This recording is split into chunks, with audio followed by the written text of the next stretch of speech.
Confucius Institutes to push propaganda all over the world. The U.S. finally woke up to the threat and forced many Confucius Institutes to close down. But they didn't actually go away.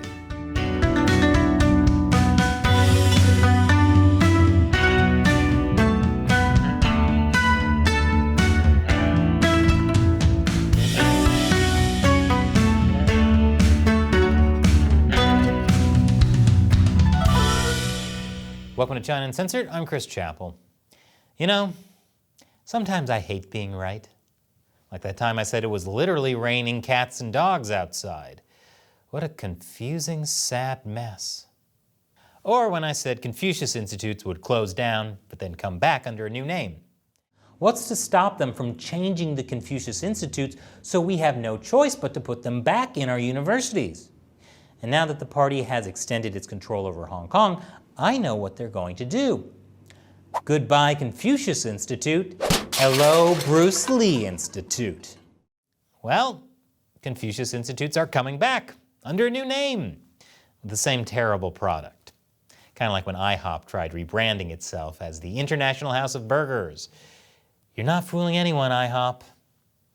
Confucius Institutes are Chinese government-funded programs that partner with a foreign university to promote Chinese culture and language. Oh, and, of course, Chinese Communist propaganda. A report by the National Association of Scholars found that of the 118 Confucius Institutes that were in the U.S., 104 have closed or are in the process of closing. But of those 104, 64 schools have opened a new Confucius Institute-like program. Here's one of the authors of that report. At least 58 maintained a very close relationship with a Chinese university that had been their partner. And a handful, at least 5, were so loath to close their Confucius Institute that they went out and recruited a new host for it, so that the Confucius Institute didn't close, it just changed locations. In fact, the single most popular reason that colleges and universities give when they close a Confucius Institute is that they're going to replace it with another Chinese partnership. Do we never learn?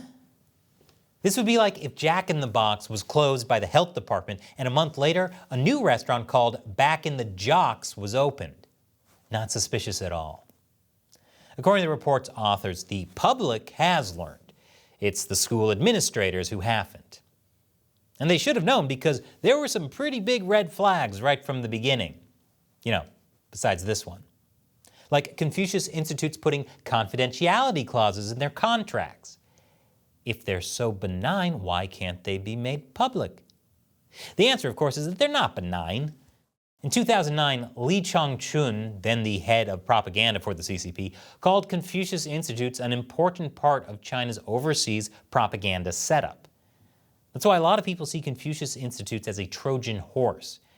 In exchange for teaching Chinese language and culture, the Communist Party gets to promote its propaganda to a captive audience. Probably should have been obvious when the first expressions they taught in Chinese were, "Hello, what's your name?" and "Down with Western imperialists." The deal with Confucius Institutes was that colleges and universities provided the space. The Chinese government paid for the teachers and the materials. Oh, and did I mention free trips to China? You see administrators going to China, getting gifts, building relationships, signing deals. I'm sure those trips were just to foster a better cultural understanding, and not in any way to influence administrators. It's kind of like when a student gives their teacher an Apple iPhone. Not a bribe at all. As Confucius Institutes spread throughout the early 2000s, people became more and more concerned about their influence in higher education. In 2018, Christopher Wray said the FBI was investigating. Do you share concerns about Confucius Institutes as a tool of that whole of society effort and as a way to exploit the sort of naive view among some in the academic circles about what the purpose of these institutes could be?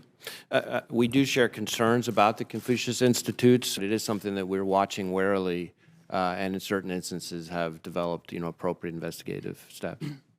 Also in 2018, an amendment to the National Defense Authorization Act forced schools to choose between Pentagon funding and Confucius Institutes. I don't know, does Pentagon funding get you free trips to China? only for building relationships, of course.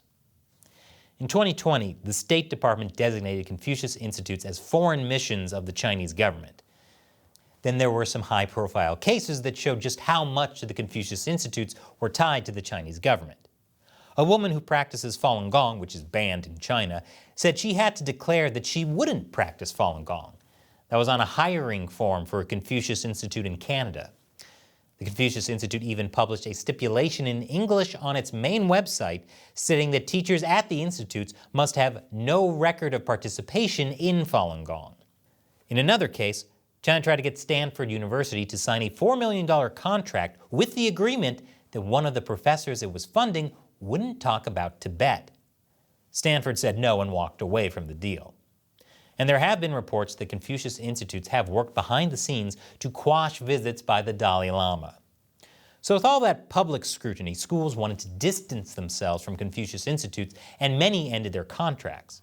That was a good thing, but it was only a first step. After the break, I'll tell you what the Confucius Institutes did instead. Welcome back. Confucius Institutes have developed something of a reputation in the U.S., a reputation for being a Trojan horse of the Communist Party. To avoid scrutiny, Confucius Institutes are changing their names, shape-shifting, and going underground. It's like when a canceled comedian tries making a comeback by playing at smaller clubs. I see you, Kilbosby. According to the National Association of Scholars, institutions with shuttered Confucius Institutes have entered new sister university agreements with Chinese universities, established new centers closely modeled on defunct Confucius Institutes, and even continue to receive funding from the same Chinese government agencies that funded the Confucius Institutes. Of the 104 Confucius Institutes that have shut down, the report said they couldn't find a single case where it was clear that the school had cut ties with China completely. In some ways, this shape-shifting has made China's influence harder to track. Instead of just one organization under a single name, the new programs are all different. You cut off one head and two more grow in its place. If you're wondering why I think the Chinese Communist Party are the bad guys, it's because they literally act like Hydra. Even the Chinese government agency that used to run Confucius Institutes has changed its name. And not to the Bruce Lee Institute. It's so much worse. They're using a bunch of boring names and acronyms so that keeping track of them all just feels exhausting. The Chinese Language Council International used to be in charge of the Confucius Institutes. It's now called the Center for Language Exchange and Cooperation, or CLEC. What a boring, useless name change. That would be like if a Jim Johnson changed his name to John Jimson. Ha! They'll never find me now. CLEC now runs the programs that replaced Confucius Institutes. CLEC spun off a nonprofit called the Chinese International Education Foundation, or CIEF, which now handles the Confucius Institutes. Even the Asia Society, a US-based nonprofit that has been promoting Confucius classrooms, changed its program name. It used to be called the Confucius Classrooms Network, but has since changed it to Chinese Language Partner Network. Speaking of Confucius classrooms, that's another way Confucius Institutes live on. Confucius classrooms work with elementary through high school students, and there's about 500 of them still operating in the US. Confucius classrooms are essentially the same as Confucius Institutes, but for younger kids instead of college students, because you're never too young to learn how to say, "Down with Western imperialists." If for whatever reason Confucius classrooms haven't received the same level of scrutiny. The National Association of Scholars has urged the federal government to investigate them, though. In 2020, the Secretaries of State and Education wrote a letter to school administrators alerting them to the risks of hosting a Chinese language program, but it stopped short of taking any action to stop their spread. There has been action taken on the state level. Last year, for example, Florida Governor Ron DeSantis signed legislation that would ban any Florida school from entering into contracts with a foreign adversary, including China. The legislation also increased reporting requirements for any foreign funding in schools.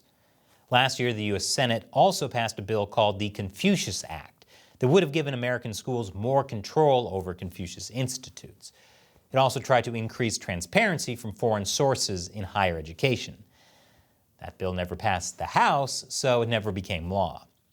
And maybe that's a good thing, because like I said, Confucius Institutes aren't the real problem anymore. It's the boring hydra replacing them that's the real threat. And now it's time for me to answer a question from a China Uncensored viewer who's part of the 50 Cent Army. That's a group of fans who directly support us through Patreon or Locals. Richard Wahlberg asks, Dear CU, I've heard there's a Confucius revival going on in China. Do you think the CCP will try to crush it or co-opt it as a rallying point against Western globalism?